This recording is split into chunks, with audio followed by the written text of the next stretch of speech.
সকালবেলা ঘুম থেকে উঠে তাড়াহুড়ো করে রান্না বসে দিয়েছি। এখানে কাঁচকলা সিদ্ধ করে নিয়েছি, আর এই সমুদ্রের মাছটার নাম যদি কেউ জেনে থাকো বলো। আর তেলাপিয়া মাছ এনেছি, আর আজকে একটা জায়গায় যাওয়ার কথা আছে, এই জন্য মাছটা বেশি করে এনে রেখেছি, শুধু বাপিই বাড়িতে থাকবে।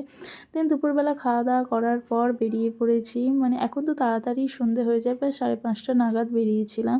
একটা ক্যাব বুক করে নিয়েছিলাম, আর যাচ্ছি আমরা সাঁতরাগাছি স্টেশনে, কেন ওখান থেকে ট্রেন ধরে আমরা যাব পুরী।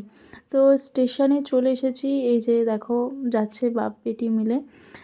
ট্রেনে আর ভিডিও করা হয়নি সেরকম। আর একেবারে পুরীতে এসে হোটেলে যে দুজন মা আর মামনি বসে পড়েছে। আর সবসময় আমরা এই হোটেলটাই বুকিং করি, কেন এখান থেকে পুরো সমুদ্রের ভিউটা নেওয়া যায়।